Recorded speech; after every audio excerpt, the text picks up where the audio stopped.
we, when we look upon death and darkness, nothing more. Albus Dumbledore says to Harry in the Half-Blood Prince.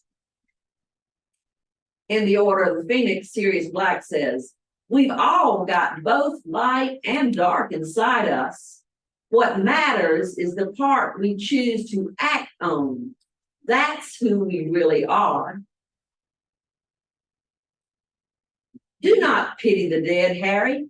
Pity the living, and above all those who live without love, Dumbledore says in the Deathly Hallows. It takes a great deal of bravery to stand up to our enemies, but just as much to stand up to our friends, Dumbledore tells Harry in the Sorcerer's Stone. When in doubt, go to the library. This uncharacteristic bookish quote from Ron in the Chamber of Secrets was inspired by Hermione. But you know, happiness can be found even in the darkest of times if one only remembers to turn on the light, Dumbledore in the Prison of Azkaban says. We are only as strong as we are united, as weak as we are divided. One of Dumbledore's most famous quotes comes from the Goblet of Fire. I'll give you a moment of silence to think on this.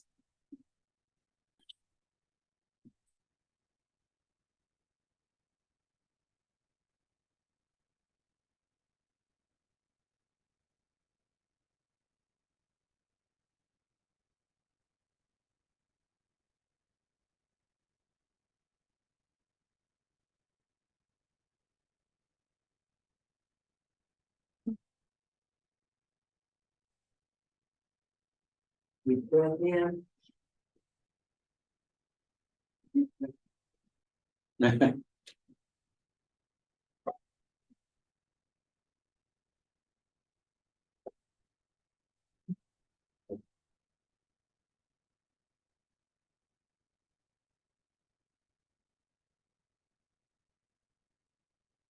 Greg and I were in London earlier this year. We toured around lots of places around the city. And most of these we went on our own, but others we took professionally guided tours. We skipped one that seemed to be a very popular tour, the Harry Potter tour. Neither of us are huge Harry Potter fans, though. Even though I was required to read all the books while I was in Keith Klein's seminary class on children's literature. If I had known that I was going to be doing this sermon, I would have signed up for the tour. I regret that. Greg says he doesn't regret it. But I regret that. Maybe next time. I have wondered why I did not gravitate toward these books when they first came out. Well, the first one was published in 1998. That was the year of my divorce. And I was dealing with lots of transitions in my life. In addition to the huge transition of being a single woman for the very first time in my life, I got married when I was 17, right out of high school. I was also in the midst of major decisions about my future, including my choice of a faith home, possibly job transitions, and more. The latest trend in reading literature for adolescents was not on my mind. I didn't think much about these books at all until Greg Block started bringing his children over to my house in 2001. Greg's son, Jimmy, and later his daughter, Sarah, would always seem to be accompanied by a Harry Potter book. This was back in 2001, when the very first Harry Potter movie was released. Now, perhaps because I had these stepchildren and my grandson, JD, by that time, all enamored with fantasy and magical thinking, the light came on for me, and I went to the movie and loved it.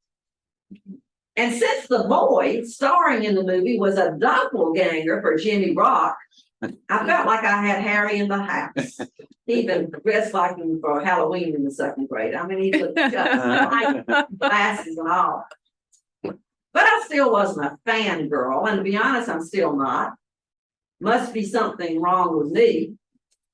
But one doesn't have to be a big fan to appreciate that the Harry Potter books changed the world, including the publishing world, and how young adult books are written and marketed and more. Before Harry Potter, many folks thought the YA market was diminishing. In case you're not familiar with the category of YA, that stands for young adult, but it really means books that were written for people that we would normally categorize as preteen or teenagers.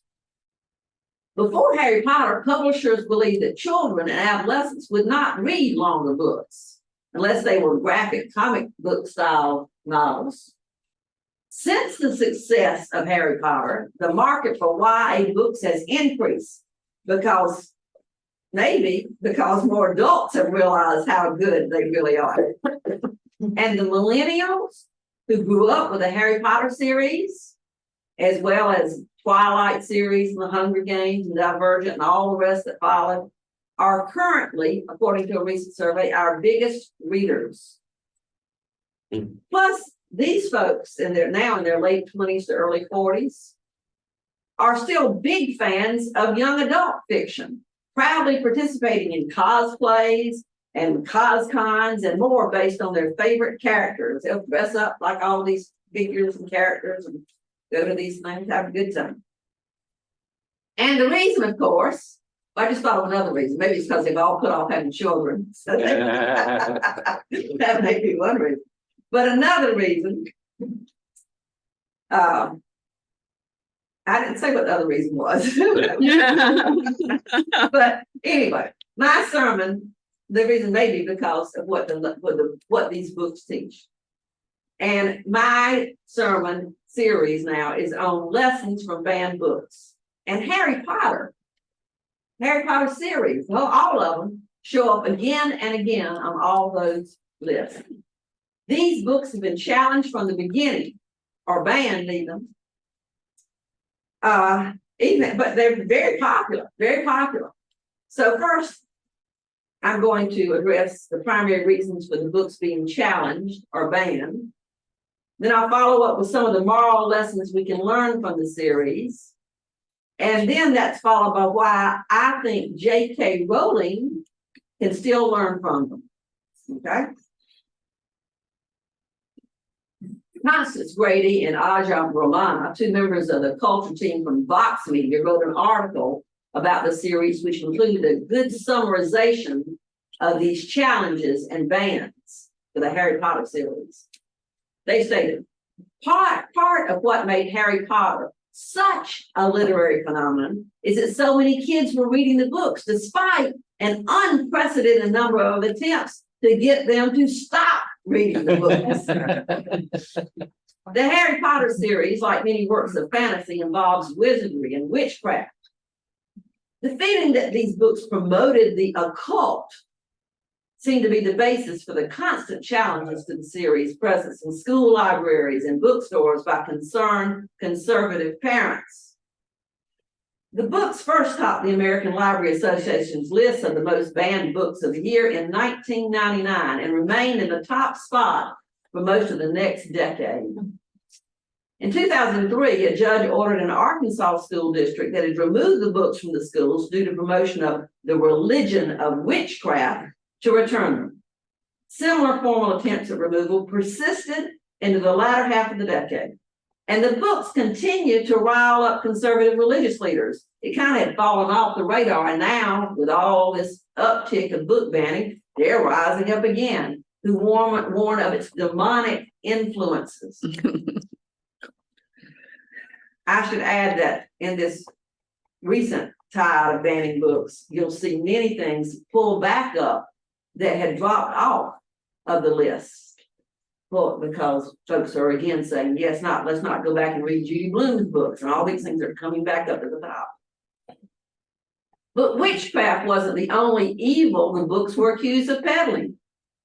In 2007, after the series end, J.K. Rowling retroactively outed the powerful wizard Dumbledore as gay. The news prompted Christian scholars to declare the move nonsense, while queer fans were in turn angry that Rowling had taken so little time, did so little to make the queer subtext of Dumbledore's character overt during the time he was actually being written and alive. Why did she wait, you know? I don't know.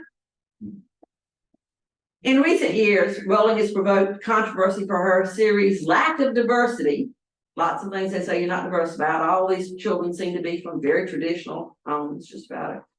For denying queer sexuality of characters and many more kerfluffles, including her more recent remarks, which seem to be downright transphobic. And I'll discuss these later. All this controversy speaks not only to concerns that Rowling's work would negatively influence children, but to the reality, and I think this is important, the reality that many of those children grew up to be arguably even more progressive than the books they grew up reading, which is in a way a confirmation of the conservatives' worst fear about the subject. They're open to thinking of alternatives and stuff. Yeah. I think the real fear of conservatives is not witchcraft, but is indeed that children will grow up to be more inclusive, more progressive, more open to ideas that are different than what their parents may have believed to be true. What lessons are taught in these books? First, let me share that I do not think that J.K. Rowling wrote the books to be a sacred text of morals.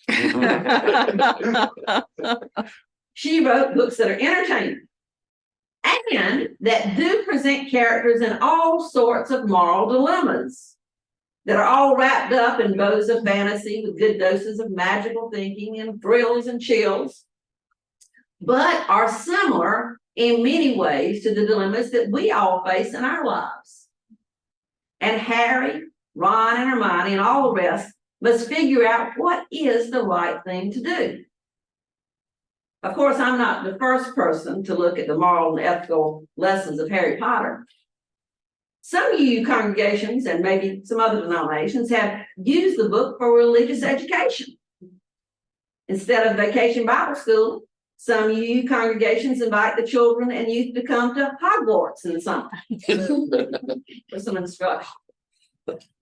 Or a more scholarly exploration of the topic,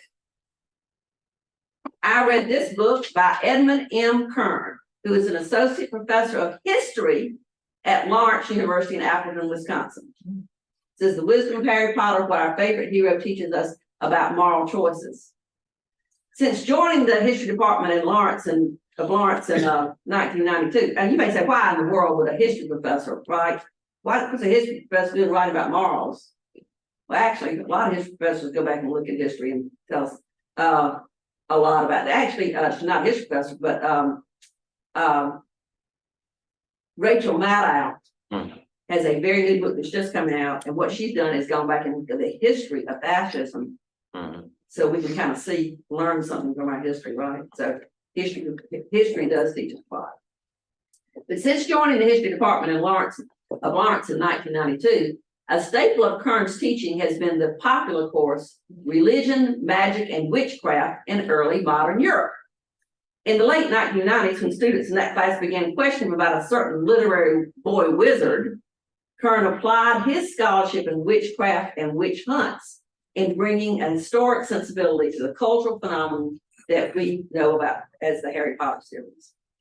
The book especially points out Rowling's use of medieval history at Hogwarts, and she did her homework. You can go back and read and see where she's gotten some of these things. Combined with, when they go to Hogwarts, it's like they've gone back in time, but then they come back, combined with a setting that's placed in London in the 1990s. So children kind of see themselves there, you know. I assumed that his background was in philosophy, though, not in history when I was reading through it. I didn't see that he was a history professor. I'm reading, I think, oh, this is a philosopher, because of all the connections he makes with it about the morals with different philosophical writings, especially those we identify as the Stoics and neo-stoics. Stoics emphasize that it is important to accept what is necessary. Don't cry over spilled milk. Without denying what is possible, wipe it up. Harry Potter strikes the Stoic balance. Kern notes that striking the balance is difficult, but because life is full of uncertainties. Kern's book is full of examples from the Potter series and provides some heavier lifting than I have time to do in a sermon. But he does try to show that Rowling develops an updated Stoic moral system in her books, a contemporary neo-Stoic view, if you will. As in real life, context does matter in how Harry and his friends address their problems. For example, they can realize the importance of rules generally, but sometimes see the need to break them. I'm going to put this book with others in our free little library that we're going to get. You know, we're going to have a free little library of banned books. So I know this one will be banned, so I'll stick this one in. So if you want to read it, pick that one up later. I found one other used sermon on the lessons we learned from Harry Potter's books. It's called It's Our Choices, Harry, by Chrissy Bushacre. The title, of course, is taken from the words of wisdom provided by Dumbledore when he says, "It's our choices, Harry, that show what we truly are more than our abilities." Bushacre points to 3 nuggets of truth that UUs can learn from. Listen to the outcasts. Listen to those on the edge. Listen to the outcasts. Love is everything, and community is key. And I found lots of blog posts and articles with folks sharing about lessons that they have learned personally, but I don't have time to share all of those. For my own analysis, I decided to see how our proposed shared values, as identified by the Article 2 Study Commission that I preached about last fall, are exemplified or not in the Harry Potter series of books. How about that? And after doing all this other reading, I thought, I don't have time to go through those books for examples related to those 7 values. So, folks, I used artificial intelligence and selected information from Hello AI, provided in my questions about how the Potter series teaches each of these shared values. I've typed in, how does the Harry Potter series teach us about equity? And then it all would load up, you know. Too much, really. I had to pick what I wanted to share. And I figure it's not cheating if you tell that's how you got it. So here are how our 7 shared values are exemplified by the Harry Potter series. The first value we looked up is equity. One of the main things in Harry Potter series is the treatment of different blood statuses in the wizarding world. The concept of blood purity is a central conflict, as some wizards, like those in the Malfoy family, believe that only those with pure wizarding blood are worthy of respect and power. Other characters, including Hermione and Lily Potter, challenge this belief and advocate for equity and acceptance of all individuals, regardless of their blood status. The series also shows Dumbledore's army organizing a campaign to fight against the enslavement of house elves and push for their emancipation. Another thing that promotes equity in Harry Potter series is that of the friendship shared and teamwork. It takes the whole team, especially with individuals that have differing talents, differing skills, knowledge, and more. Second value, transformation. This series traces the personal growth and development of many characters, including Harry, Ron, and Hermione, as they face various challenges and obstacles throughout the books.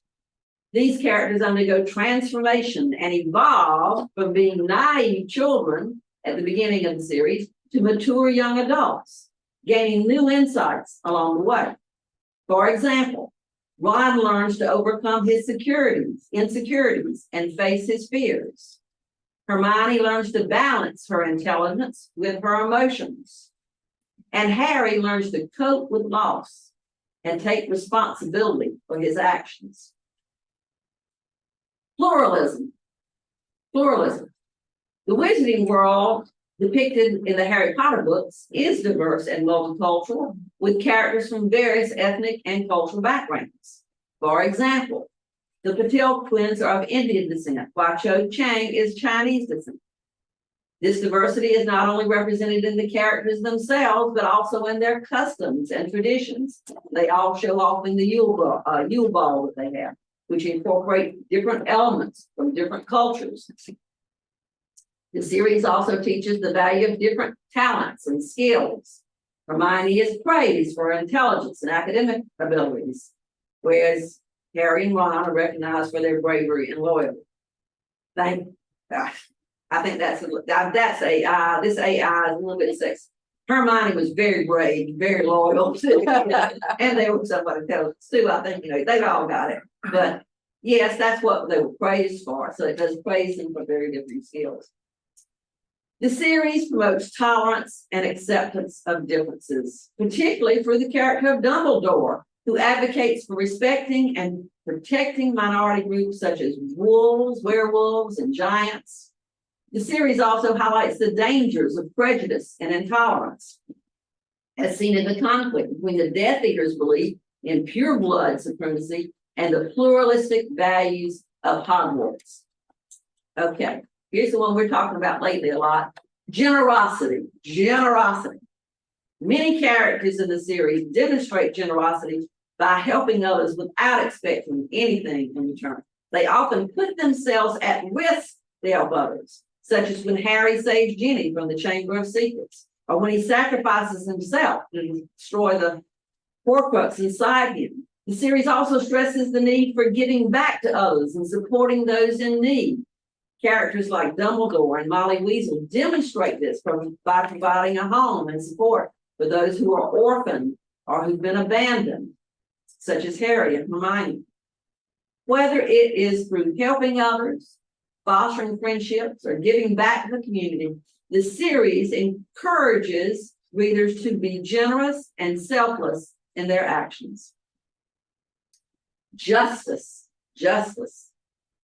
The main characters in the series demonstrate a strong commitment to justice by fighting the forces of evil and standing for what is right, even when it is difficult. For example, Harry and his friends stand up against Lord Voldemort and his followers who promote pure blood supremacy and seek to oppress those that are different from them. And many magical creatures, such as house elves and centaurs, that are treated as inferior or discriminated against by certain characters, are lifted up and supported by the main characters.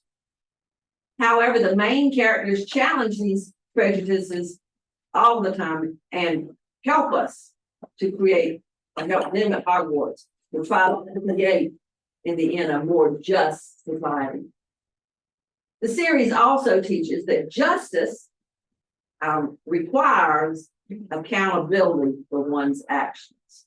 Justice requires accountability for one's actions.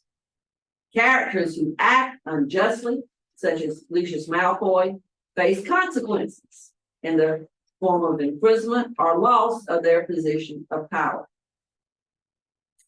Interdependence. The series emphasizes the importance of friendship and teamwork in overcoming obstacles.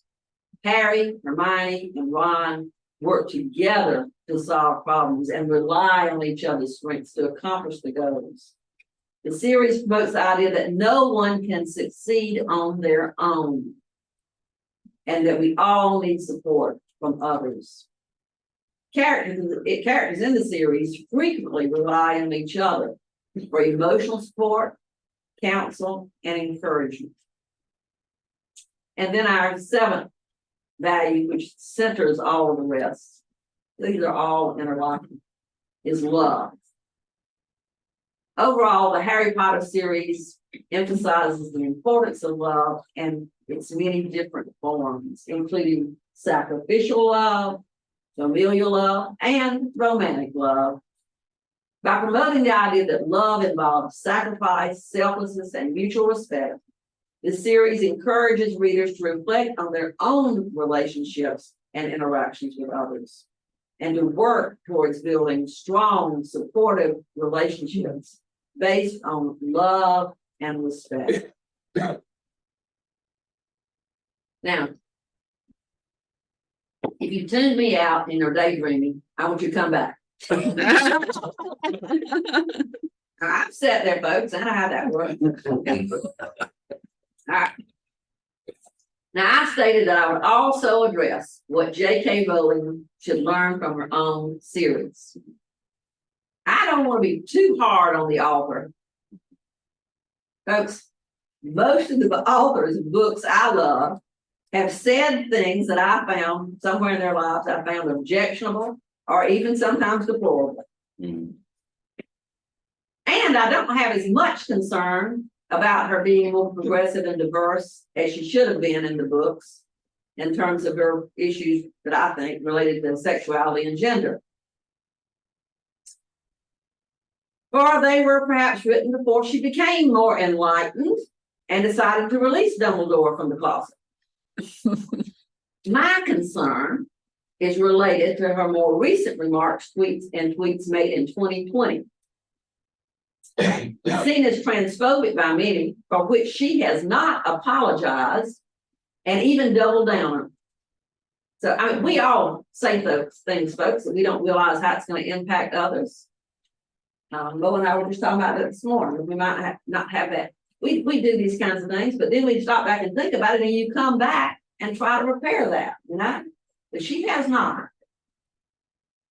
Now, I'm going to leave it to you to go back and Google and read and determine, read what she wrote and her tweets and her thoughts. You go back and read and determine your own thoughts on her opinion.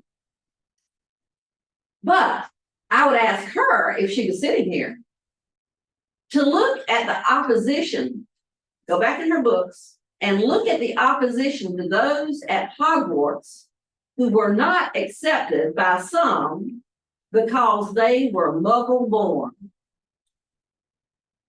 For those of you who are not familiar with the series, all of us who are not in the wizarding world are Muggles. Okay. Hermione may have been born as a Muggle, but there was something that told her that she was not a Muggle, that she was destined to be a witch. And she was accepted into Hogwarts, and she excelled while pulling others through with her excellent magical knowledge and skills. Excellent. She did not let the identification of her birth origin determine who she felt that she was. Hermione may be Muggle born, but she's a witch. And a trans woman may have been assigned male at birth, but she's a woman. And she is welcome to be in the bathroom stall next to me. Amen. And let's do it. All right, guys. That's it.